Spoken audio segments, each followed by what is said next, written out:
RSS पर से सीखो, और हम उसके घोर विरोधी हैं, लेकिन वो माइंड गेम खेलते हैं। नरेंद्र मोदी जी की सरकार 10 साल से ये रूल को बदला नहीं, तो अब क्यों बदल रहे हैं? वो तो हिंदू राष्ट्र के ऊपर कसम खाते हैं, तो जो हिंदू राष्ट्र के ऊपर कसम खाता वो तो इंडियन नेशनलिज्म के खिलाफ बात कर रहा है। आरएसएस का एजेंडा भी बिल्कुल क्लियर है।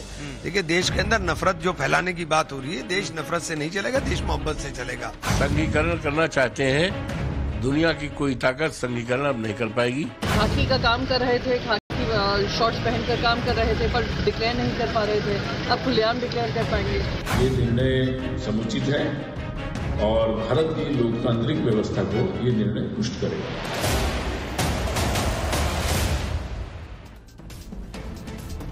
नमस्कार दर्शकों, मैं हूं नाविका कुमार और आप जुड़ रहे हैं मेरे साथ सवाल पब्लिक का शो पर। हाल में आपने ये दावे सुने होंगे, नरेंद्र मोदी कमजोर प्रधानमंत्री हो गए हैं, मोहन भागवत ने लोक कल्याण मार्ग पर मिसाइल चला दी है। लेकिन इन दोनों एजेंडों को मोदी के आरएसएस कार्ड से सीधा जवाब मिल गया। आरएसएस को लेकर पहले ऐसे किसी फैसले में नरेंद्र मोदी सरकार ने 58 साल से सरकारी कर्मचारियों पर आरएसएस गतिविधियों में भाग लेने पर लगा बैन हटा दिया है। इस पर हंगामा मचना था तो मचा। क्या क्या कहा जा रहा है जान लीजिए। पहले कह रहे हैं कि मोदी विचारधारा के आधार पर सरकारी दफ्तरों का राजनीतिकरण कर रहे हैं, कर्मचारियों की निष्पक्षता और संविधान की सुप्रीमेसी खत्म हो जाएगी, संविधान बदलने का इरादा कामयाब नहीं हुआ तो संस्थानों पर कब्जे की तैयारी हो रही है। कांग्रेस महासचिव जयराम रमेश का बयान है, 4 जून 2024 के बाद स्वयंभू नॉन बायोलॉजिकल प्रधानमंत्री और आरएसएस के बीच संबंधों में कड़वाहट आई है। 9 जुलाई 2024 को 58 साल का प्रतिबंध हटा दिया गया, जो अटल बिहारी वाजपेयी के प्रधानमंत्री के कार्यकाल के दौरान भी लागू था।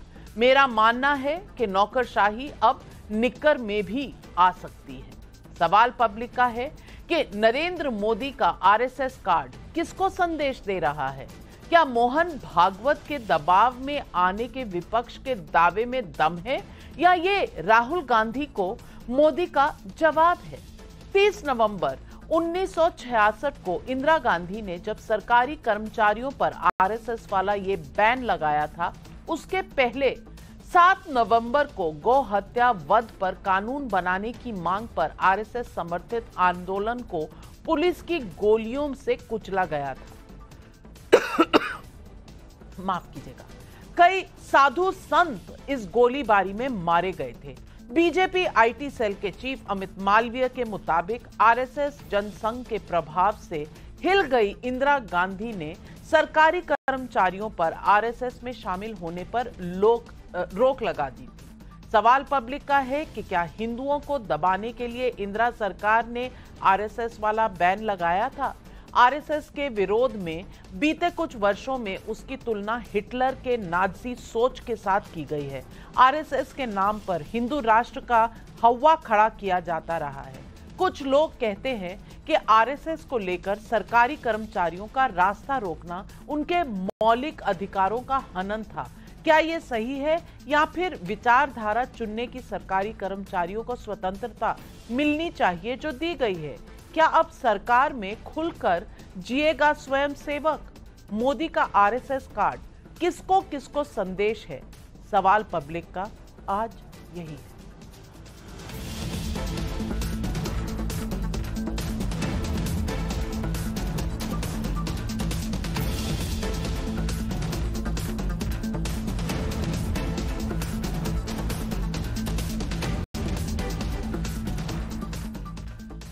दो 2025 में आरएसएस 100 साल का हो जाएगा। देश में आरएसएस को लेकर जिस तरह अलग अलग राजनीतिक पाले बटे, ऐसा किसी दूसरे संगठन के लिए शायद ही हुआ हो। इसलिए आरएसएस की गतिविधियों में हिस्सा लेने की छूट देने पर तूफान खड़ा हो गया है। लेकिन ऐसे भी मौके आए हैं जब आरएसएस की विचारधारा के विरोध में खड़े लोगों ने भी आरएसएस को सराहा है। दावों के मुताबिक 1962 के युद्ध में आरएसएस की राष्ट्रवादी भूमिका को देखते हुए पंडित नेहरू ने 1963 की गणतंत्र दिवस की परेड में आरएसएस के स्वयंसेवकों को आमंत्रित किया था। जून 2018 में पूर्व राष्ट्रपति प्रणब मुखर्जी नागपुर में आरएसएस मुख्यालय गए थे।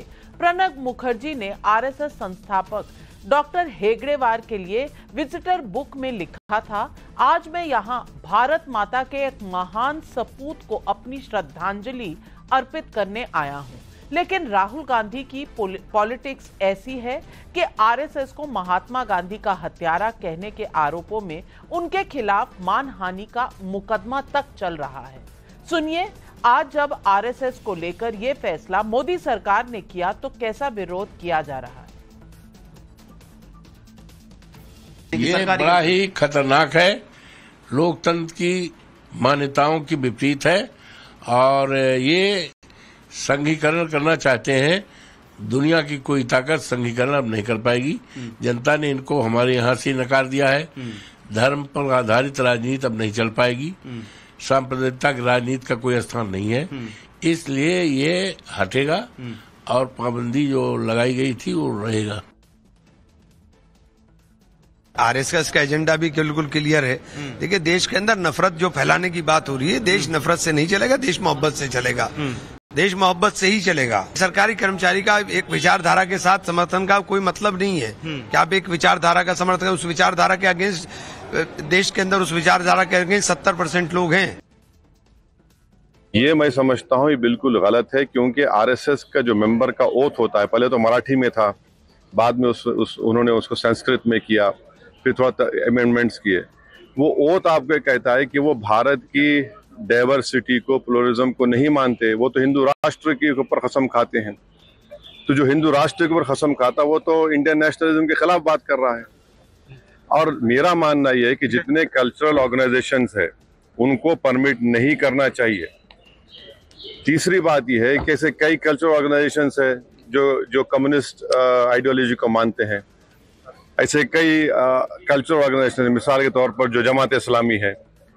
और आखिरी बात यह है कि इस फैसले से बात जाहिर होती है कि ये जो एनडीए के अलाइज हैं, ये लोग क्या कहेंगे इस बारे में भी, क्या वो इसको मानते हैं। आरएसएस पर फैसले के विरोध में कहा जा रहा है कि इससे संस्थानों का राजनीतिकरण होगा, लेकिन इसका काउंटर आर्ग्यूमेंट ये है कि सरकारी संस्थानें खासकर विश्वविद्यालयों में कांग्रेस का इकोसिस्टम, लेफ्ट और खुद को लिबरल कहने वाली विचारधारा के जो लोग बैठे हैं उनको वैचारिक स्वतंत्रता के नाम पर छूट क्यों है। दर्शक खुद तय करें कि आरएसएस, जो कि खुद को एक सांस्कृतिक संगठन कहता है, उसे लेकर कर्मचारियों पर हटा बैन कितना सही है। लेकिन यहां बहस एक और भी है, क्या आज का विपक्ष विरोधी विचारधारा को स्वीकार ही नहीं करना चाहता। सुनिए, आज जब संसद का बजट सत्र शुरू हुआ तो प्रधानमंत्री मोदी ने क्या कहा। 140 करोड़ देशवासियों ने बहुमत के साथ जिस सरकार को सेवा करने का हुक्म किया है देशवासियों ने, उसकी आवाज को कुचलने का और लोकतांत्रिक प्रयास हुआ। 2.5 घंटे तक देश के प्रधानमंत्री का गला घोंटने का, उनकी आवाज को रोकने का, उनकी आवाज को दबाने का लोकतांत्रिक परंपराओं में कोई स्थान नहीं हो सकता है और इसका कोई पश्चाताप तक नहीं है, दिल में दर्द तक नहीं है। तो आज सवाल पब्लिक का, मोदी का आरएसएस वाला फैसला मोहन भागवत का दबाव है या राहुल गांधी को सीधा जवाब। आरएसएस को लेकर सरकारी कर्मचारियों पर हटा बैन राष्ट्रवाद बढ़ाएगा या राजनीतिकरण। प्रधानमंत्री ने कहा, मेरी आवाज दबाने की कोशिश हुई, क्या विपक्ष विरोधी विचारधारा को स्वीकार ही नहीं करता। यही सवाल आज पब्लिक पूछ रही है और इन सवालों के जवाब देने के लिए आज हमारे साथ जुड़ रहे हैं समाजवादी पार्टी के राष्ट्रीय प्रवक्ता राजकुमार भाटी, तहसीन पूनावाला कांग्रेस सपोर्टर हैं, असीम वकार साहब प्रवक्ता हैं एआईएमआईएम के, हर्षवर्धन त्रिपाठी वरिष्ठ पत्रकार हैं, रतन शारदा आरएसएस के विचारक हमारे साथ कुछ ही समय में जुड़ने वाले हैं, लेकिन मेरा पहला सवाल राकेश त्रिपाठी जी को जाता है, बीजेपी के राष्ट्रीय प्रवक्ता है। राकेश त्रिपाठी जी, सवाल तो यही है, ये जवाब आरएसएस के दबाव में है या फिर राहुल गांधी को जवाब देने की एक कोशिश के 58 साल पुराना एक जो रूल था सरकार का उसे हटा दिया गया। कहने में आता है कि इस बार प्रधानमंत्री नरेंद्र मोदी को सुननी पड़ रही है आरएसएस की कई बातें कि किस तरह से सरकार ने संगठन और आरएसएस से अपने आप को बड़ा सुना। तो विपक्ष तो यही कह रहा है कि ये आप इस बार आरएसएस के सरसंघचालक को और आरएसएस के काडर को खुश करने की कोशिश में कर रहे हैं, और कुछ लोग कह रहे हैं कि ये राहुल गांधी को जवाब है। देखिए नविका, ये विपक्ष की वैचारिक शून्यता है। विपक्ष को संघ के बारे में जानकारी नहीं है, इसलिए वो इस प्रकार के अनर्गल प्रलाप करने का काम करता है। एक दुर्भावनापूर्ण तरीके से निर्णय लिया गया था 1966 में, और निश्चित तौर पर यह निर्णय बहुत पहले ही हट जाना चाहिए था, और जनता ने इस निर्णय को कभी स्वीकार भी नहीं किया। मैं ऐसे दर्जनों शासकीय कर्मचारियों को जानता हूं केंद्रीय सेवा में जो सेवाएं दे रहे हैं, और वो लंबे समय से संघ की शाखाओं में जाते रहे हैं। इस तरह के ऐसे निर्णय जिसको जनता स्वीकार ही न करती हो, ऐसे किसी निर्णय का न जनता के बीच में प्रभाव होता है, न उसकी कोई प्रासंगिकता बनी रहती है। इस समय केंद्र में नरेंद्र मोदी जी की सरकार ने जब देश के कानूनों से गुलामी मानसिकता को हटाने के लिए बहुत सारे कानूनों के, बहुत सारे नियमों की हम समीक्षा कर रहे हैं, तो हमने जब एक तरफ इंडियन पेनल कोड और सीआरपीसी, हमने एविडेंस एक्ट, इस तरह के तमाम जो कानून थे जो ब्रिटिश काल से चले आ रहे थे, हमने उन कानूनों को भी भारतीय सापेक्ष बदलने का काम किया है। तो ऐसे बहुत सारे ब्रिटिश काल से चले आ रहे कानून जो देश के लिए अनावश्यक हो चुके थे, उनको रद्द करने का भी काम किया है, और साथ ही साथ बहुत सारे नियमों का, बहुत सारे गवर्नमेंट ऑर्डर्स का, इन सबकी समीक्षा कर रहे हैं। और उस समीक्षा में एक ये भी आदेश ध्यान में आया कि ये जिसका वास्तविकता में कोई प्रयोजन नहीं है, दुर्भावनापूर्ण तरीके से लागू किया गया था, जिसका जनता से कोई सरोकार नहीं है, ये पूरी तरह से गलत है। इसलिए इस ऑर्डर को मॉडिफाई किया गया, इस ऑर्डर को ठीक करने का काम किया गया कि संघ एक सांस्कृतिक संगठन है, और भारत का संविधान अनुच्छेद 19(1)(c) इस बात के लिए सबको इजाजत देता है कि भारत का कोई भी नागरिक किसी भी सांस्कृतिक संगठन, सामाजिक संगठन के साथ अपना जुड़ाव कर सकता है, अपनी संस्था बना सकता है, उसके साथ जा सकता है, और भारत के संविधान का अनुपालन किया गया है। तो राकेश त्रिपाठी जी, 11वें साल में क्यों याद आया? 10 साल से भी तो आप ही की सरकार थी। पहले ये बात नहीं याद आई कि ये प्रयोग में नहीं है, इसका कोई मतलब नहीं है? ये अब जाके 2024 के चुनाव के बाद ही आपको याद आया कि ये एक आउटडेटेड रूल है, इसे हटा देना चाहिए? लेकिन अमेरिका, मैंने कहा ना कि हम बहुत सारे कामों की समीक्षा कर रहे हैं, और समीक्षा के दौरान ये निकल करके सामने आया। इस बात की कोई डिमांड कहीं से नहीं की जा रही थी, इसको लेकर के कहीं चर्चा भी नहीं हो रही थी। ये जब ध्यान में आया तो लगा कि एक गलत आदेश है, जिस आदेश को हटा देना चाहिए, जिसकी समीक्षा की जानी चाहिए, और समीक्षा करके हटा दिया गया। बहुत सारे इस देश में ऐसे निष्प्रयोज्य पड़े हुए कानूनों को हमने रद्द करने का काम किया है। बहुत सारे ऐसे नियम जो आउटडेटेड हो गए थे, उनको हमने हटाने का काम किया है। उसी में से एक ये भी है। बहुत बढ़िया, जब याद आया तो कर दिया। अब रतन शारदा जी, आरएसएस याद ही 11वें साल में आया, अब इसको क्या कहेंगे? ये राहुल गांधी को जवाब है या बीजेपी की मजबूरी? ये पॉलिटिक्स है, ये पॉलिटिक्स है या कल्चरल ऑर्गेनाइजेशन को अपने फोल्ड में लिया जा रहा है? आप इस ऑर्डर को कैसे देखते हैं? देखिए, आप चाहते हैं कि बीजेपी संघ आपस में लड़े, आप वो बात खड़ा करना चाहते हैं जो है ही नहीं। क्योंकि ना तो संघ ने कभी मांगा बैन हटाने के लिए, मांगना चाहिए था, नहीं मांगा। 1977 में जब जनता पार्टी बनी है, उस समय भी ये बात हुई थी कि जनता पार्टी के उस समय के सदस्यों ने कहा कि आप आरएसएस बैन हटाने के लिए आप मांग करिए, हम उसको अपने मैनिफेस्टो में डालेंगे। तो बाला साहब देवरस उस समय जेल में थे, जिन्होंने काफी मदद की पार्टी बनाने में। उन्होंने कहा कि नहीं, पहले इमरजेंसी हटने दीजिए, पहले आप इलेक्शन जीतिए, हमारे बैन का जो होगा देख लेंगे। तो उस समय पे चिंता नहीं की अपनी, और देखा कि जो भी उचित लगे वो करना चाहिए। इसी तरह 1900 जब वाजपेयी की सरकार थी, उन्होंने भी बैन हटाया था, लेकिन कांग्रेस ने उसको वापस लाया। तो ये तो एक प्रकार का संघ को प्रताड़ित करने का प्रयत्न है सालों साल, और ये प्रयत्न आज से शुरू नहीं हुआ, ये 1947 से शुरू हुआ। और जैसे बहुत लोगों को जानकारी नहीं है कि 13 अक्टूबर 1947 में सतारा कांग्रेस कमेटी ने रेजोल्यूशन पास किया था कि आरएसएस को नष्ट करने के लिए कदम उठाया जाए। अगर ये महाराष्ट्र गवर्नमेंट नहीं उठाती, जिसके मुख्यमंत्री बीजी खेर थे, तो हम इसको 1942 के आतंक की तरह इनको हटाएंगे। बीजेपी ने समझाया कि व्यर्थ में अपनी ताकत मत वेस्ट करो, और वो रुक गया, लेकिन वो रेजोल्यूशन गया नहीं।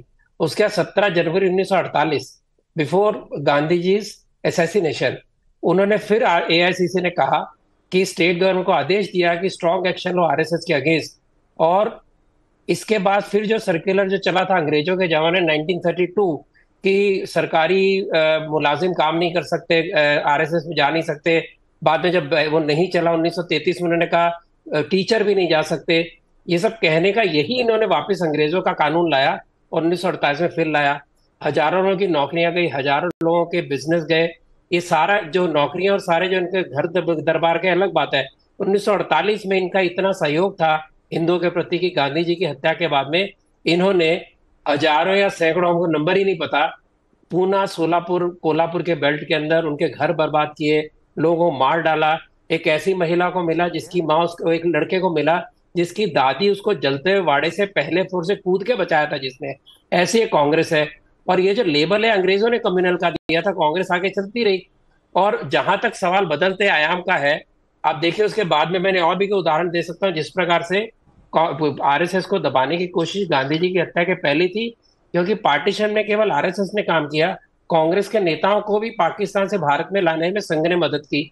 हैदराबाद की नेहरू जी की मीटिंग को बचाने से मुस्लिम लीग के गुंडों से आरएसएस ने थोड़ा सा हार्ट अटैक हो रहा है यहाँ बैठकर, क्योंकि वो कह रहे हैं कि ये तमाम तथ्यों से क्या हो गया तहसीन जी? मतलब आप एक राष्ट्रीय चैनल हो, आकर कुछ भी आप बोल दो। मैं पुणे से आता हूँ, जिन्होंने गोडसे और आपटे देश के पहले जो देशद्रोही और आतंकवादी थे, जिन्होंने, देखिए प्लीज आप अगर आप मुझे इजाजत पैदा भी नहीं थे, आपको नहीं देखिए, नहीं बोलने देंगे, ये जनता तक सच नहीं जाने देंगे। जब तक झूठ जाएगा ये बोलेंगे। अब मैं बोल रहा हूँ तो सच नहीं आने देंगे। दीजिए जवाब, आप बाद में दीजिए जवाब, पहले मुझे बोलने दीजिए। नहीं, आपका थोड़ी अनलिमिटेड समय, 1 मिनट का समय होता है। आप बोलते ही जाओगे, कुछ भी बोलोगे व्हाट्सएप से, बिना किसी तथ्य से। पूर्णा नहीं हो गया तो वो नहीं बोल रहे। मैं आपको बता, रतन शारदा जी ने किताब लिखी है इस पर, बाकायदा वो लेखक है। एक व्यक्ति ने खुद किताब लिखकर उसमें खुद को वीर कहा था, वो बात नहीं है। मैं आपको बता दूं प्लीज।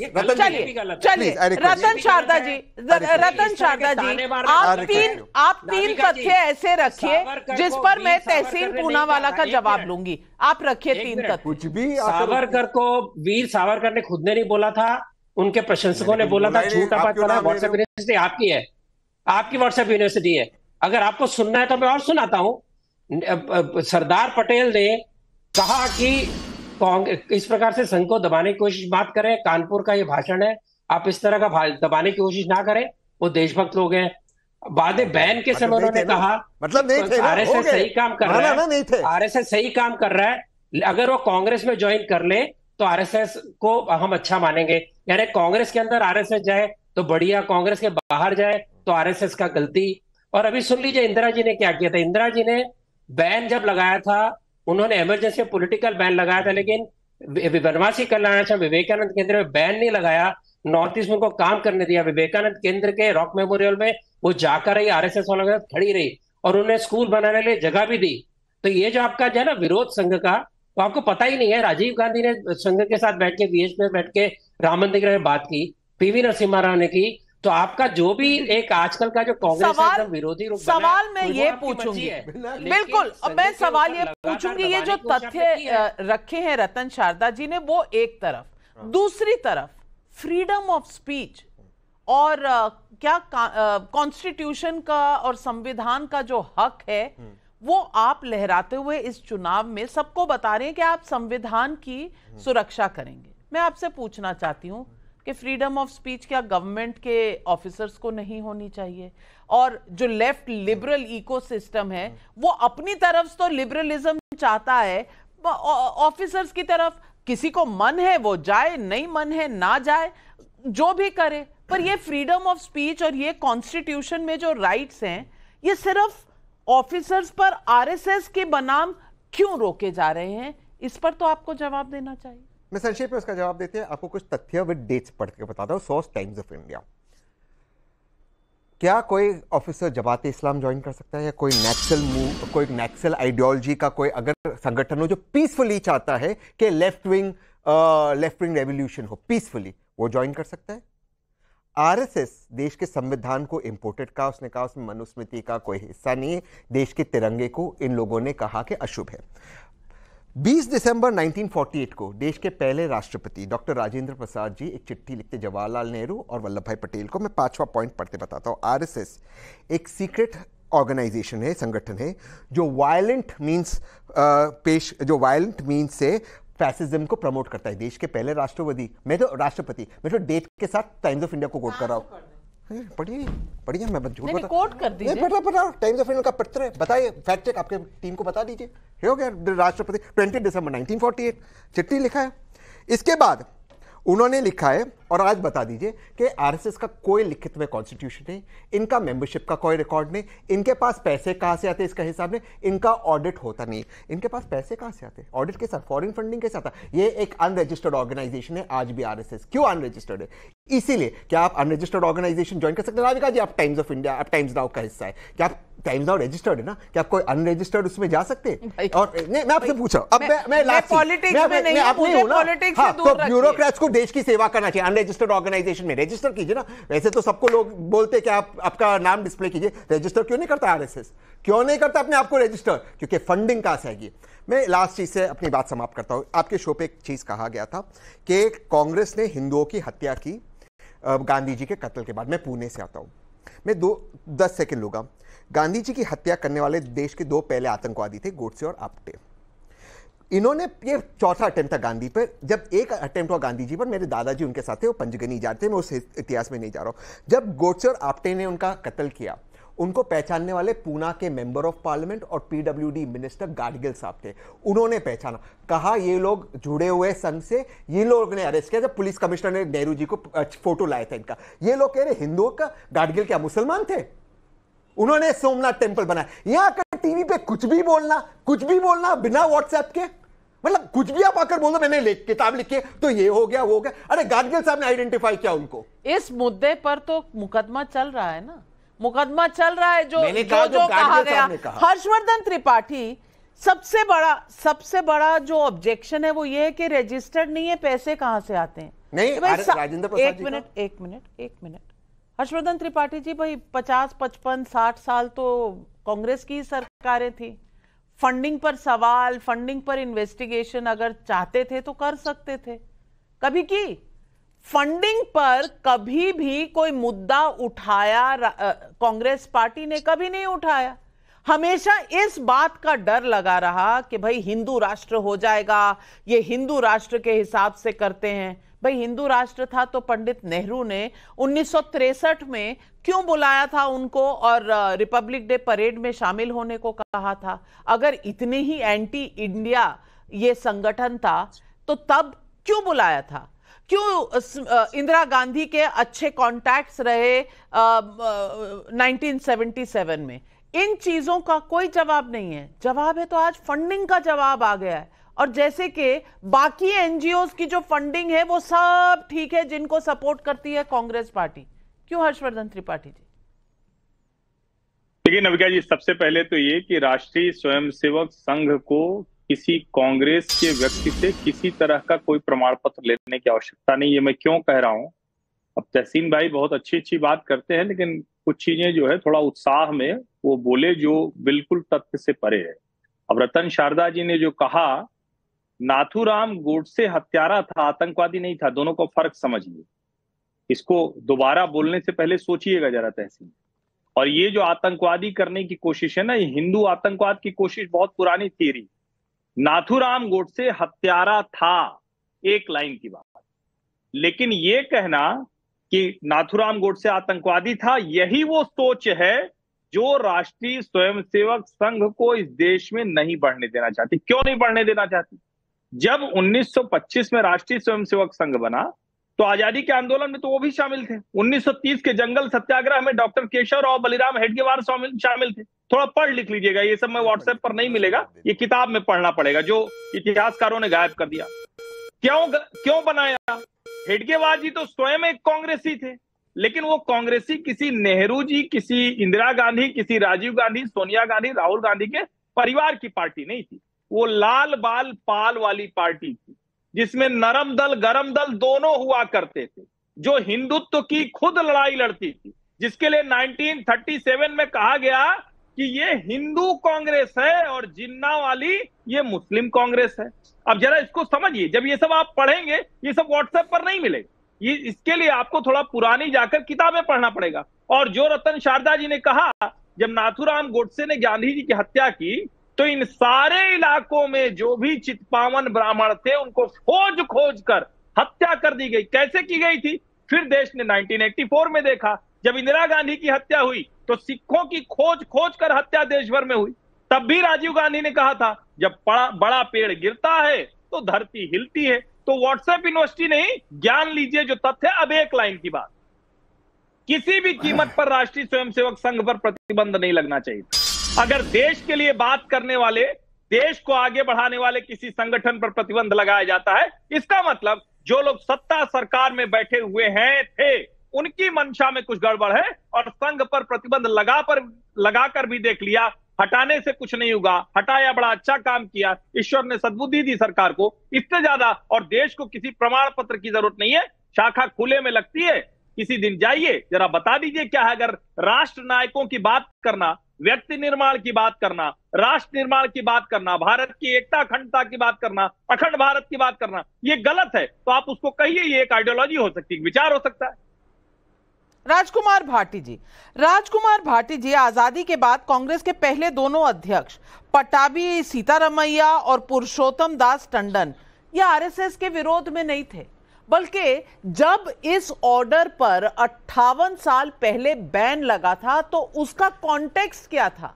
कॉन्टेक्स्ट ये था कि उस वक्त उन्होंने डिमांड किया था कि गौ हत्या की बिल एक आनी चाहिए ताकि गौ हत्या इस देश में बंद हो। और उसी प्रदर्शन में कहीं ना कहीं गोलियां चली, हिंदू मरे, साधु संत मरे, और उसके बाद इंदिरा गांधी हो गई खफा और तब से आरएसएस बैन हुई। आज 58 साल पुरानी बात को याद करना, दोहराना, देश भी आगे बढ़ चुका है और देश के हर संगठन ने आगे की दुनिया देखी है, लेकिन इस बात पर यह कहना कि ये राजनीतिकरण है, ये किसी ना किसी तरीके से राजनीतिकरण हो रहा है, इंस्टीट्यूशन का कब्जा हो रहा है, क्या ये सही है राजकुमार भाटी जी? देखिए, हमारा संविधान और हमारा पार्लियामेंट्री सिस्टम संवैधानिक संस्थाओं के निष्पक्ष और मतलब किसी दल में ना हो ये उम्मीद करता है उनसे, वो किसी से जुड़े हुए ना हो। अगर आप इससे सहमत हैं तो आपको ये खराब लगेगा बैन हटाना, और अगर आप ये सोचते हैं कि नहीं, संवैधानिक संस्थाओं को, ब्यूरोक्रेसी को, कार्यपालिका को, न्यायपालिका को, चुनाव आयोग के सदस्यों को, न्यायाधीशों को, सबको पार्टी खुलकर राजनीति करनी चाहिए, पार्टियां ज्वाइन करनी चाहिए और राजनीतिक संगठनों में, राजनीतिक कार्यक्रमों में हिस्सा लेना चाहिए, तो फिर ये खराब नहीं लगेगा। अब दूसरी बात आती है, अगर कोई ये कहता हो कि नहीं संघ राजनीति नहीं करता है, तो मैं इसे केवल अज्ञानता के अलावा कुछ नहीं कह सकता। जो जरा सा भी समझदारी रखता है आदमी, जो जरा सा भी जानकार है, वो सब जानते हैं कि आरएसएस खुले तौर पर राजनीति करता है। भारतीय जनता पार्टी आरएसएस की ही एक शाखा है। जिस तरह और संगठन, विश्व हिंदू परिषद, बजरंग दल, दूसरे संगठन, उसी तरह एक भारतीय जनता पार्टी भी उनका प्रकोष्ठ है। आरएसएस के लोग भारतीय जनता पार्टी को कंट्रोल करते हैं, उनके संगठन में संगठन मंत्री आरएसएस से ही आते हैं। तो ये राजनीति, पहली बात तो राजनीतिक संगठन होने के कारण नौकरशाही को, ब्यूरोक्रेसी को उसमें शामिल होने की छूट नहीं होनी चाहिए। नंबर एक बात तो ये। दूसरा, आरएसएस का इतिहास कोई बहुत शानदार इतिहास, गौरवमयी इतिहास देश के लिए तो है नहीं। आरएसएस के लिए, लोगों के लिए कुछ भी हो, रतन शारदा जी कुछ भी कहते रहे, लेकिन ये ऐतिहासिक तथ्य है कि आरएसएस आजादी के आंदोलन में अंग्रेजों के साथ था। ये ऐतिहासिक तथ्य है कि महात्मा गांधी देश के राष्ट्रपिता की हत्या में आरएसएस का हाथ था। सरदार पटेल को तो ये लोग बहुत मानते हैं। सरदार पटेल के पत्र ही पढ़ लें आप। सरदार पटेल ने साफ तौर पे लिखा है कि बेशक हमारे पास सबूत नहीं है, लेकिन जिस तरह गांधी जी की हत्या के बाद आरएसएस की शाखाओं में मिठाई बांटी गई और खुशियां मनाई गई, उससे सिद्ध होता है कि आरएसएस इस षड्यंत्र में शामिल है। और गॉडसे आरएसएस का मेंबर थे, कई लोगों ने बाद में सिद्ध किया। और जो आयोग बना था, आयोग में भी ये सिद्ध हुआ बाद में। हालांकि सावरकर जी की उस समय तक मृत्यु हो चुकी, जब तक रिपोर्ट आई सावरकर भी हत्या में शामिल थे। आपने जो कहा रतन शारदा जी कॉन्टेस्ट कर रहे हैं, 2-3 वाक्य और बोलना चाहता हूं। ओके, 2-3 वाक्य नाविका जी। जी खत्म नहीं नाविका जी, पहले मेरी बात तो पूरी हो जाए। उन्होंने तो बहुत कुछ कहा, वो खूब करें। खत्म कीजिए। देखिए, फिर जब भारत का संविधान 26 नवंबर 1949 को स्वीकार किया गया, तब आरएसएस के तत्कालीन जो वो थे संघ प्रमुख थे गोलवलकर जी, उन्होंने ऑर्गेनाइजर में लेख लिख के कहा कि हम इस संविधान को नहीं मानते, ये कटिंग पेस्टिंग का नकल का संविधान है, विदेशी संविधानों से चोरी किया हुआ है, हम मनुस्मृति पर आधारित संविधान चाहते हैं। तिरंगे झंडे के आरएसएस खिलाफ था, सावरकर ने उसका विरोध किया, आरएसएस ने विरोध किया। इन्होंने कहा ये 3 रंग अशुभ होते हैं, हमें भगवा झंडा चाहिए। और आरएसएस की देश में जितने सांप्रदायिक दंगे हुए हैं सब में संदिग्ध भूमिका रही है। कई किताबें इसमें आई हैं अच्छे विद्वान लेखकों की, उन्होंने प्रमाणों के साथ लिखा है कि भारत में जितने हिंदू मुस्लिम दंगे होते हैं उनमें ज्यादातर में आरएसएस की भूमिका होती है।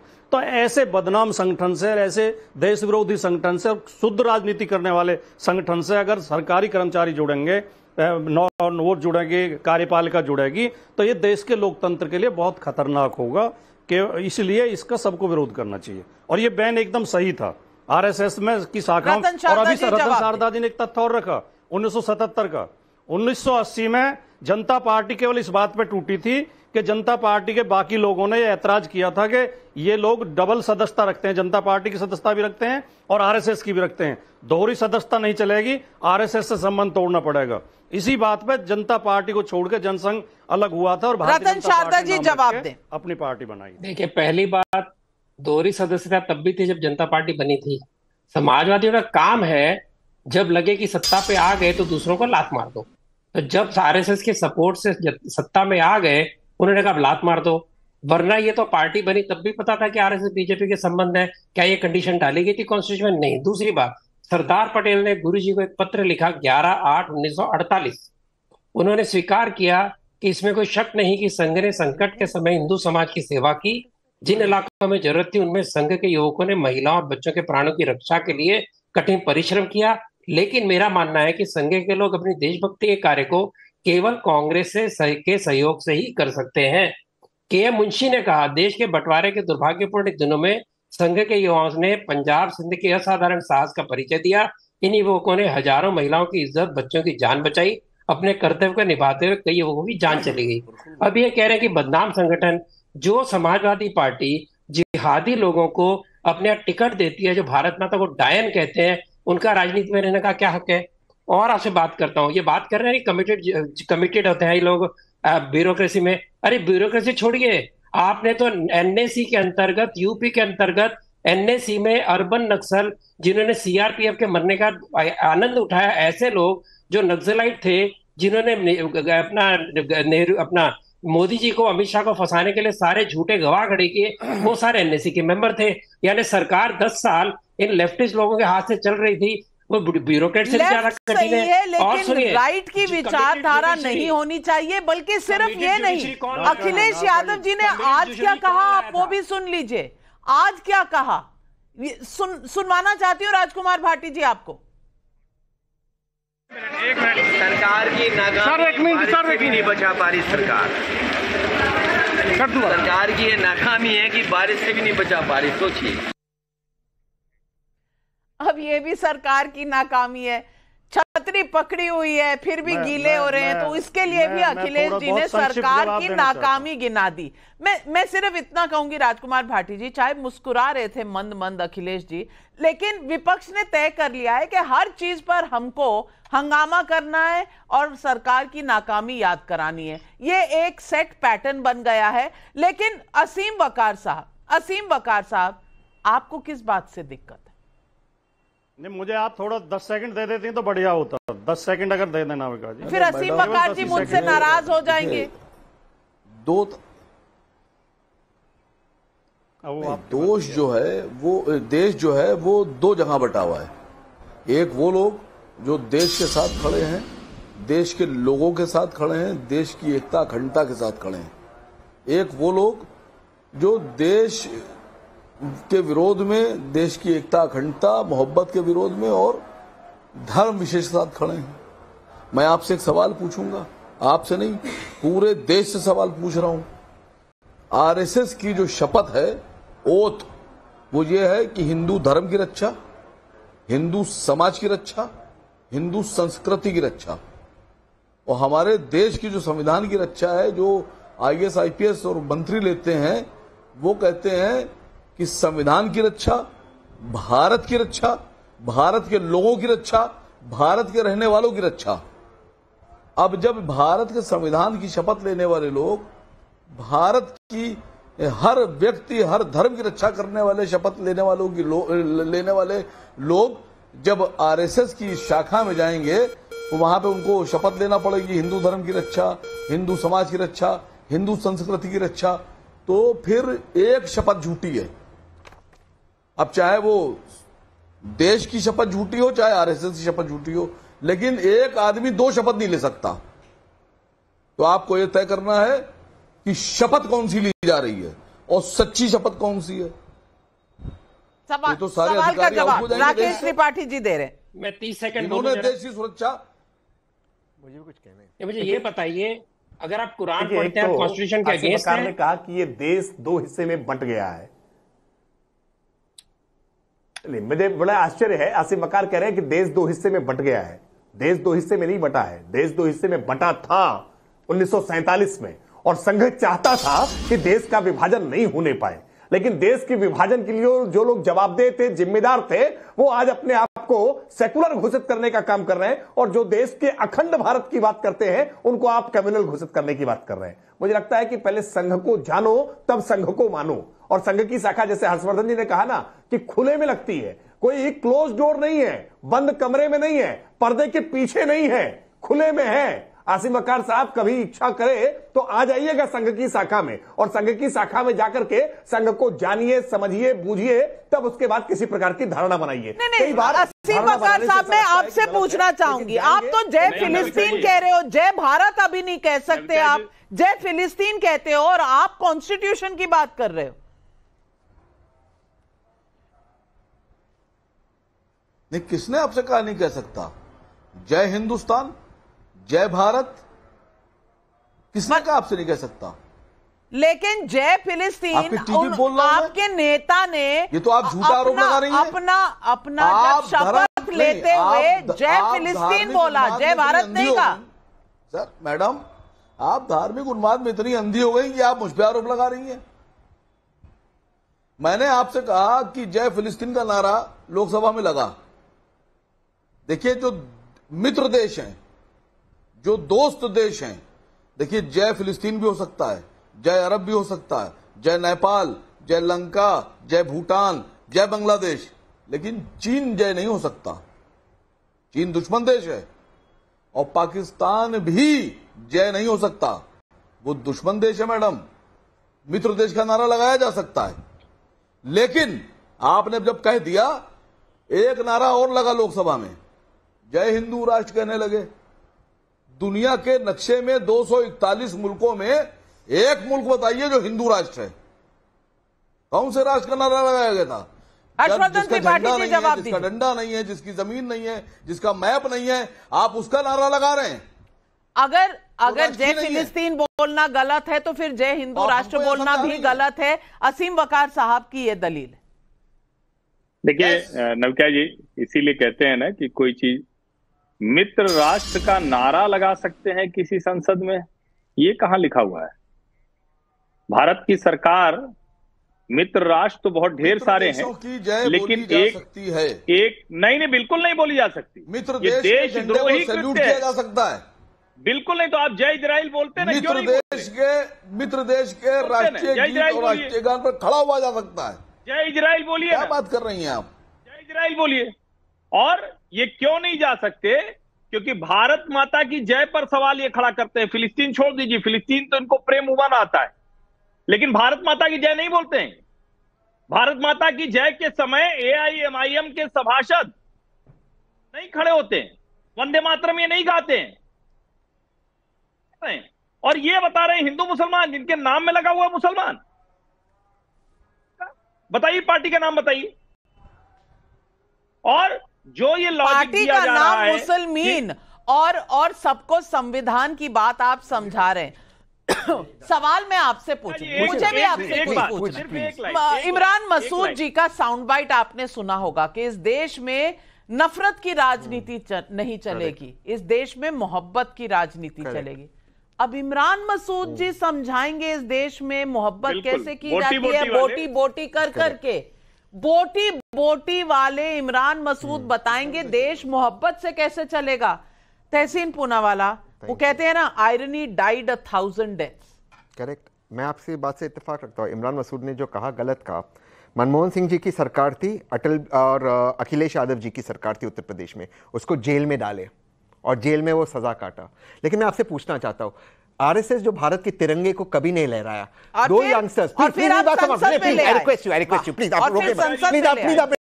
रोकना मत, जो भारत के तिरंगे को नहीं लहराया, मेरे जैसे कुछ पेट्रियोटिक लड़के आरएसएस के कंपाउंड में जाके तिरंगे को लहराए, आरएसएस वालों ने उनको जेल में डाला तिरंगा लहराने के लिए महाराष्ट्र के अंदर। मैं आपसे सवाल पूछना हूं, आरएसएस इंक्लूसिव संगठन है, आरएसएस का एक भी मुखिया ना दलित समाज से आता ना ओबीसी से, क्यों एक भी दलित को नहीं बनाया, क्यों नहीं बनाया? अगर इमरान मसूद सांसद बन सकते हैं तो आरएसएस पर सवाल उठाने का आपका कितना हक है, ये देश के दर्शक तय करेंगे। इनका दलित दर्शकों के सवाल आ रहे हैं। अतुल कुमारी सोनी का बिलासपुर छत्तीसगढ़ से सवाल है, आरएसएस का विरोध करने वाला विपक्ष ये बताए कि आरएसएस ने कब अलोकतांत्रिक या असंवैधानिक काम किया है। संजय मिश्रा भदोही उत्तर प्रदेश से पूछ रहे हैं, जब विपक्ष संघ के बयान का एक हिस्सा लेकर विपक्ष मोदी सरकार पर निशाना साधता है तब कोई भेदभाव नहीं करता, अब आज के फैसले पर राजनीति कर रहा है, ऐसा क्यों? प्रदीप कुमार का हैदराबाद से सवाल है, ये ओवैसी कब से मोहब्बत की बात करने लगे? छाया सोनी शहडोल मध्य प्रदेश से पूछ रही है, कांग्रेस ने तो आपातकाल लगाकर संविधान और लोकतंत्र की हत्या की, आरएसएस ने तो ऐसा कुछ नहीं किया, इस हिसाब से तो कांग्रेस पर भी बैन लग जाना चाहिए। क्यों आप हंस रहे? दर्शक जो है सवाल ठीक पूछ रहे हैं, जवाब दे दूं? जवाब दीजिए। लेकिन उसके पहले आपने मुझे रोका, मैं एक लाइन दोबारा से, आरएसएस का एक भी मुखिया ना दलित समाज से है ना ओबीसी से, ये इंक्लूसिव नहीं। लेकिन इमरजेंसी की बात हुई, जून 25 1975 को शहीद प्रधानमंत्री इंदिरा जी ने इमरजेंसी लगा, गलत था। अगस्त 22 1975 को इनके मुखिया देवराज साहब इंदिरा जी को पत्र लिखते हैं उनकी प्रशंसा करते हुए, उसके बाद जब उत्तर नहीं मिलता उनको, वापस नवंबर में इंदिरा जी को पत्र लिखते, उनकी वापस प्रशंसा कहते सुप्रीम कोर्ट पे जो आपकी विक्ट्री उस पर भी प्रशंसा करते। यह है आरएसएस की हकीकत का। इमरजेंसी को इन्होंने अपोज किया और यह पत्र मैंने नहीं, सुब्रमण्यम स्वामी इनके मेंबर ने इसको पब्लिक किया। रतन शारदा जी, देखिए मैं एक दो मुद्दों के जवाब देके तहसीन पे आता हूँ। AIMM का फुल फॉर्म क्या है? ऑल इंडिया मुस्लिमीन वगैरह वगैरह, मतलब मुसलमान की पार्टी है। आपको संघ से प्रॉब्लम है, आपके यहाँ पर आपका MP कहता है कि नूपुर शर्मा को इलेक्ट्रिक खंबे से फांसी पर लटका दो, उसके ऊपर कोई एक्शन नहीं होता, वो MP है, कॉन्स्टिट्यूशन को मानने वाला है। यदि आप कुरान पढ़ते हैं तो क्या आप कॉन्स्टिट्यूशन के विरोधी हो जाते हैं? यदि हिंदू की रक्षा शपथ लेना को गलत है, क्या मैं हिंदू की रक्षा नहीं कर सकता हूँ फिर भी कॉन्स्टिट्यूशन को नहीं मान सकता हूँ? आपके सारे बेमाने उत्तर हैं। अभी आता हूं तहसीन के ऊपर। जो बाला साहेब देवरस ने पत्र लिखे उस समय भी शुरू से लेकर अंडरग्राउंड मूवमेंट संघ चला रहा था, मैं स्वयं उसका पार्ट था, इसलिए आप मत कहिए व्हाट्सएप यूनिवर्सिटी क्योंकि मैं उसका पार्ट था। पहली अंडरग्राउंड मीटिंग हुई तब भी मैं उसमें था, व्यवस्था के अंदर था। अभी आपको नहीं पता जो 1,10,000 या 20,000 लोग जेल में थे, सुनिए मेरी, सुनिए, वहां पे तो इंदिरा जी की तारीफ कर रहे थे, आदत है कि आप किसी को स्कूल बांध रहे थे, इंदिरा जी को कह रहे थे आपसे तो बेटर कोई स्पीच नहीं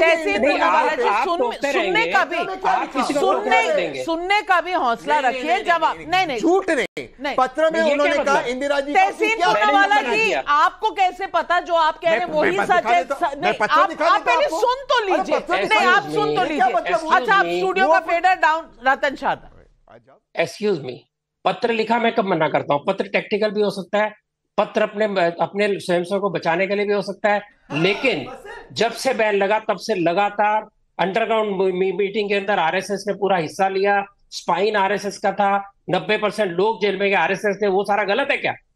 आप एक पत्र को अधूरा कोट करेंगे लेकिन पूरा जो कोट है जिसके अंदर लाखों लोग, you are not the only person in this. Kamal Chhabra का दिल्ली से सवाल है, ओवैसी कह रहे हैं कि आरएसएस वाले हिंदू राष्ट्र की कसम खाते हैं, ये वही ओवैसी है ना जो अभी कुछ दिन पहले ही संसद में शपथ लेने के समय जय फिलिस्तीन कह रहे थे। असीम वकार साहब, सुना आपने दर्शक का सवाल। पीयूष आहिया का राजकोट से सवाल है, कांग्रेस ने मुस्लिम लीग के बारे में तो इस तरह की बातें कभी नहीं की, क्यों भाई?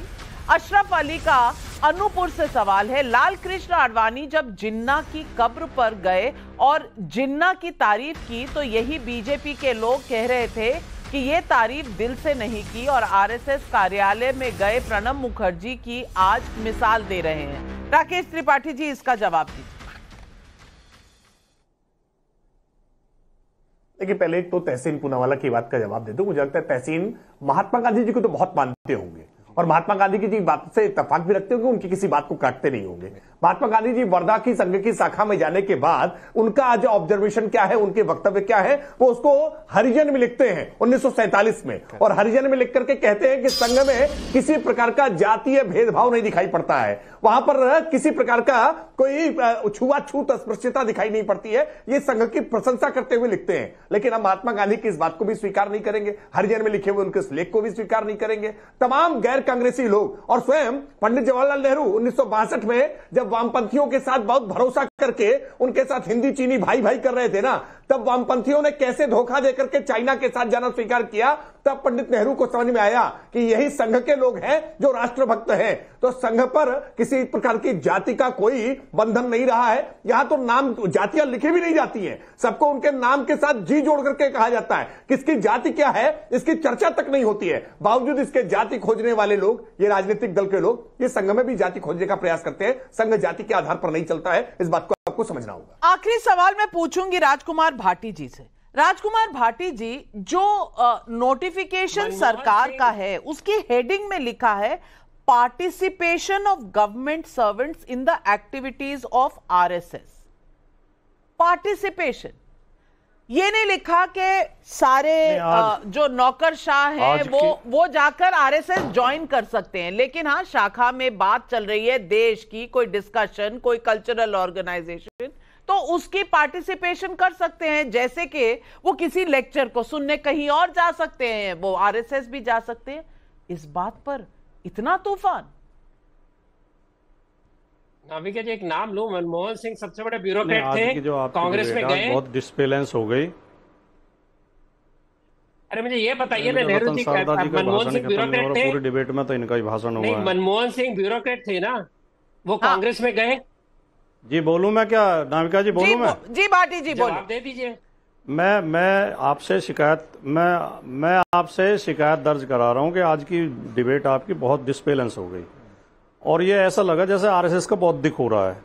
हमें बात रखने का मौका ही नहीं दिया गया। अगर हम इतने गैर जरूरी या तहसीन पूनावाला जी पर पूरा आरोप मैं डायरेक्ट कर रही हूं, जिन्होंने स्टूडियो में बैठकर डिसरप्ट किया। अरे मैंने क्या? नहीं, लेकिन माफ कीजिएगा, आप बोलिए। मैं केवल एक ये बात कहना चाहता हूं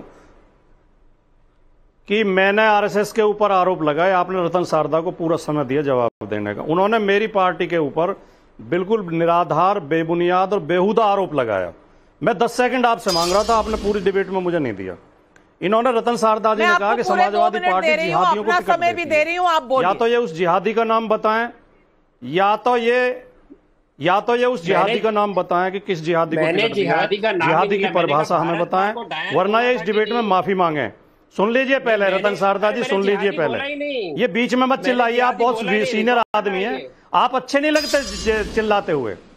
मेरी बात तो होने दें, आप मेरी बात तो सुन लें। आपने ये बोला था, आप इसे दोबारा सुन लेना कि समाजवादी पार्टी जिहादियों को टिकट देती है। जिहादी को अगर किसी को टिकट दिया तो बीजेपी ने दिया। जो एक बम विस्फोटों की आरोपी थी भोपाल से, उसे टिकट देकर लोकसभा में भेजा। अगर आप जिहादी पार्टी कह सकते हैं तो बीजेपी को कह सकते हैं।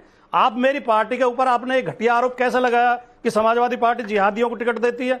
आप या तो उस जिहादी का नाम बताइए, वरना माफी मांगिए इस चैनल पर, जो आपने ऐसा बेबुनियाद और बेहुदा आरोप मेरी पार्टी के ऊपर लगाया। जवाब दे। आपके आजम ने कहा था भारत माता डायल है, तो जिहादी तो नहीं हुए। अरे अभी उसको अगर भारत माता को पहले उस शब्द का, उसको बात का जवाब दीजिए जो मैं पूछ रहा हूँ, घुमाइए मत। जवाब दे रहा हूँ ना, आरएसएस जो माहिर है जिस चीज में घुमाने में विषय मत घुमाइए। दूसरी बात, किस जिहादी को टिकट दिया मुझे ये बताइए। यूपी में टेररिस्ट कितने छोड़े थे? यूपी में टेररिस्ट छोड़ने का प्रयत्न किसने किया था? हाईकोर्ट ने रोक दिया, वो भी गलत है। आप वो भी गलत है। टेररिस्ट छोड़ने का प्रयत्न आपने क्या गलत है? आप पहले अपने टेररिस्ट छोड़ना रोका। आप उस आरोप माफ कीजिएगा राजकुमार भाटी जी, लेकिन वो आप ही की पार्टी की मोहतरमा थी जिन्होंने कहा था वोट जिहाद करो।